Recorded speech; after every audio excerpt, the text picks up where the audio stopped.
Imagine a game, but not the kind played on fields or courts. This one unfolds in boardrooms, behind vaults, and inside quiet conversations no outsider ever hears. A game with no written rules, unless you're the one writing them. No referees, unless you bought their silence. No level playing field, unless you own the land it's played on. And the cruelest part? It's not just that the game is rigged.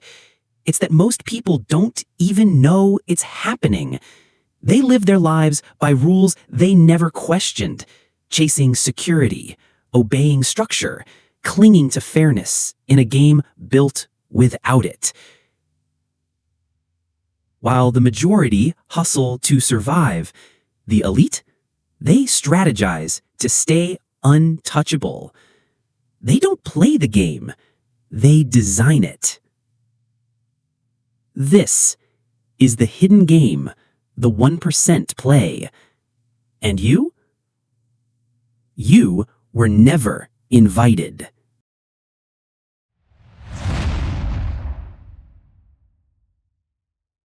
Let's begin with a quote from one of the most brilliant and misunderstood minds of the modern age, Friedrich Nietzsche. In individuals, insanity is rare, but in groups, parties, nations, and epochs, it is the rule. Friedrich Nietzsche. What Nietzsche saw was a dangerous truth, that the madness of society doesn't scream, it whispers. It hides behind what we call normal. And what we call normal is often the most insidious form of control. From the moment you're born, you're not just raised, you're formatted. You're placed into systems that don't ask you to question, but to comply. School trains you to obey. Government trains you to trust. Media trains you to fear. And money trains you to chase endlessly. The world around you isn't neutral, and it isn't broken either. In fact, it's functioning exactly as it was designed to, for the architects, the quiet few at the top of the pyramid, the 1% who don't live in the system. They own it. See, poverty isn't always an accident. It's often a feature of the design. Because this hidden game needs players. But more importantly, it needs pawns. It needs predictable workers. It needs hungry consumers. It needs loyal believers in a story that was never written for them. The education system isn't failing, it's funneling. The economy isn't unfair, it's engineered. And your attention? That's the most valuable product of all. You weren't taught how the game works, because if you knew, you might stop playing.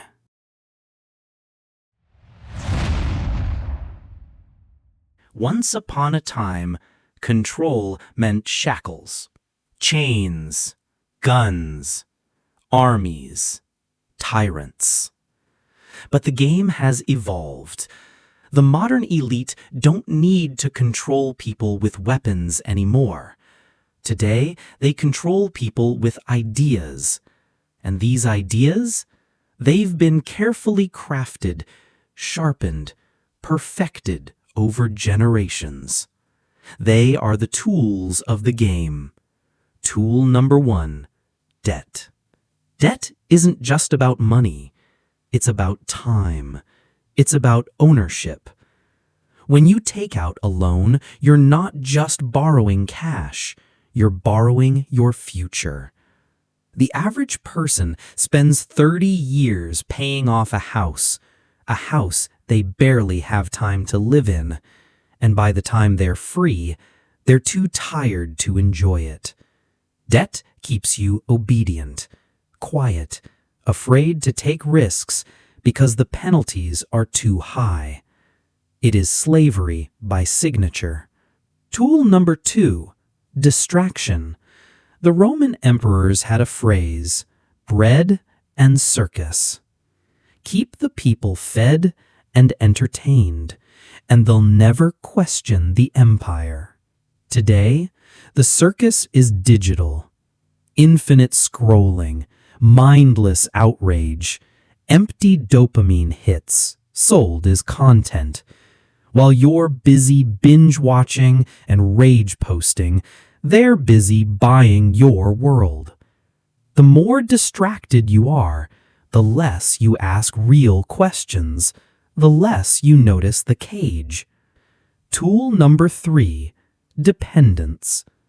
What happens when everything you need to survive comes from the very system designed to control you? When the food on your plate, the clothes on your back, the pills you take to feel okay are all handed down from the same cold hand, you become dependent. You stop questioning, you stop dreaming, you obey because you don't know how to live without it. And the worst part? You never realize that you were born with the power to free yourself. Nietzsche once warned us, "He who cannot obey himself will be commanded." Friedrich Nietzsche. And that's the final trick. The 1% don't need to bark orders. They don't need to raise guns. They simply let you believe what they want you to believe.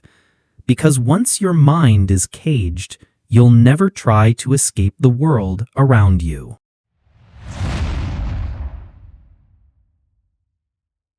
Most people believe the game is about money. They chase it, worship it, trade their entire lives for it. But that's the illusion, because money is just the scoreboard. The real game is about something far more powerful: leverage. Leverage is the hidden force behind wealth, influence, and freedom.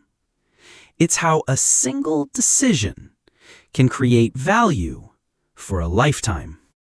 There are 3 forms of leverage, and if you master even one, the game starts to change. Leverage number 1, capital. The first form is capital. This is the oldest and most obvious tool of the wealthy. It's the ability to make your money work harder than you ever could. Every dollar is a soldier.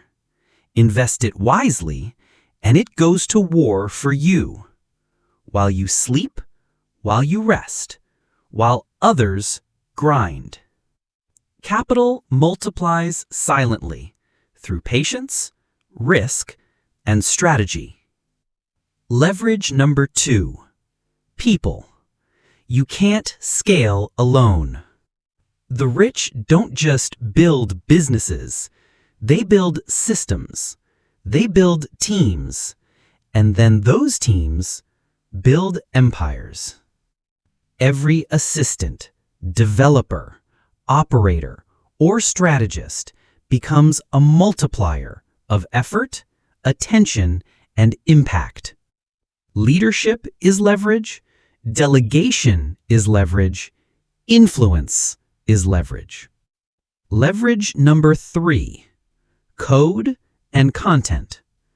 The third and most modern form is code and content. Software doesn't sleep. Content doesn't forget. A single app can serve 1 billion people. A single video can generate income forever. This is the most underestimated power of the digital age: permissionless leverage. You don't need millions to build it. You need skill, you need clarity, you need consistency. The poor trade time for money. The middle class trades time for status. But the rich? They trade once and earn forever. This is how wealth becomes unfair. It's not luck, it's leverage. As Naval Ravikant once said, play long-term games with long-term people. All the returns in life come from compound interest. Naval Ravikant. Whether it's money, relationships, knowledge, or impact, the biggest gains are invisible at first. But over time, they compound quietly, relentlessly, until one day, the gap is too wide to cross.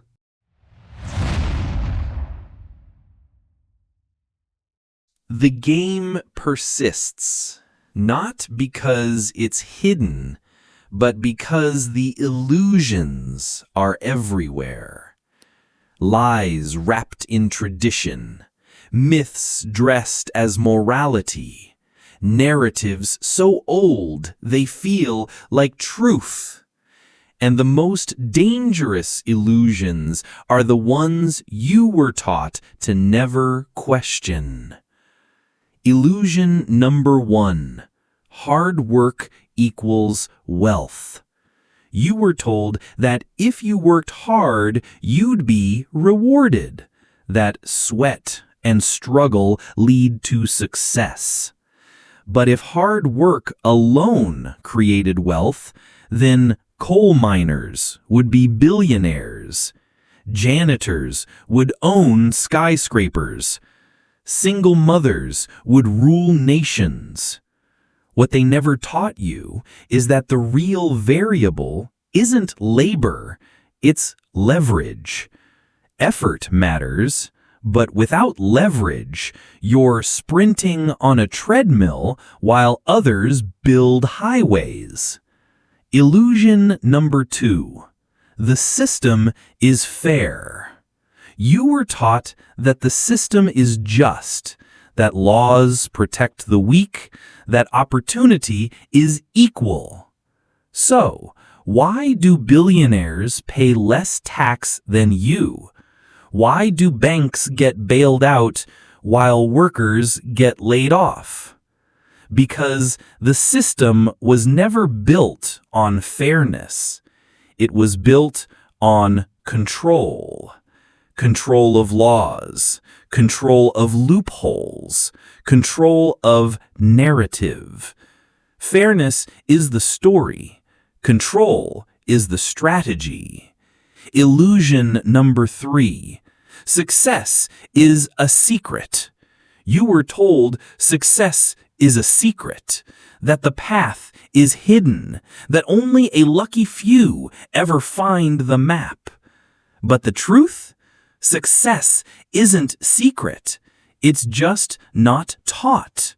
Rich kids learn about assets. Poor kids learn to memorize. Some are trained to play the game.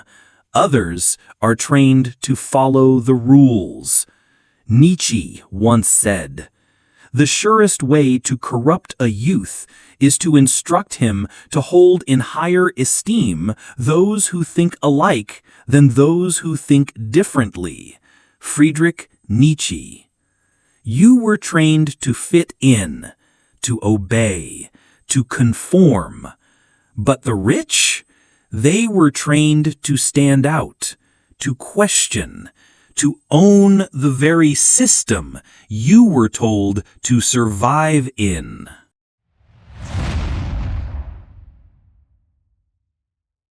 So, how do you escape a game you didn't even know you were playing? The answer is deceptively simple. You stop playing by their rules. Not by rebellion, but by reinvention. not by asking for permission, but by building your own path. Step 1. Reclaim your mind. Before you escape anything, you must escape your programming. Reclaim your mind. Question everything, especially what feels normal, what feels safe, what feels comfortable. Read the books they never recommended. Listen to the voices they tried to silence. Study philosophy, finance, psychology, history, not to pass a test, but to understand the game behind the curtain. The real chains were never on your hands. They were on your beliefs. Step 2. Master your value. Money is not the goal. It's the echo of value. The more people you impact, the more problems you solve, the more the game begins to bend in your favor. Value is the one currency they can't print. It's earned, it's refined, and once mastered, it becomes your greatest weapon. Don't chase money. Become valuable, and money will chase you.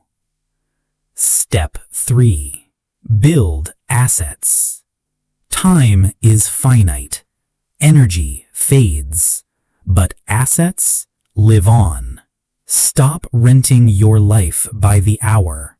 Build things that pay you long after the work is done. Content, code, capital, real estate. Not just things that generate income, but things that give you leverage. Ownership is freedom. Step 4. Find the players, not the pawns. You are who you build with, and most people are still asleep.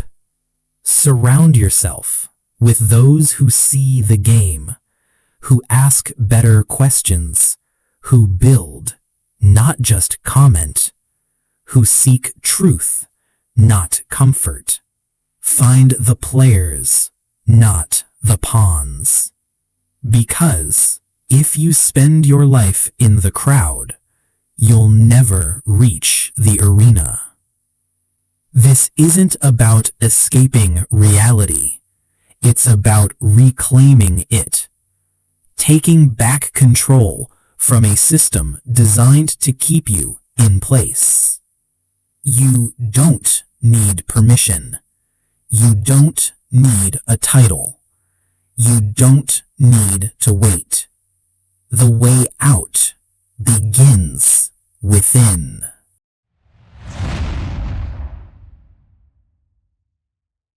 You were never invited, but you're here now. If you've made it this far, you're not like most. Most people will scroll. Most people will laugh. Most people will say, "This is conspiracy nonsense." Because it's easier to mock the truth than to face it. Easier to call it a fantasy than to admit the rules were never written for you. But if even one part of you, one small voice inside, felt like this message wasn't new, but familiar, like something buried that just got uncovered, then maybe, just maybe, you were never meant to be a pawn. Maybe you weren't here to obey the rules. Maybe you were born to rewrite them, to build something no one could ever give you, because you never needed permission. You just needed the perspective.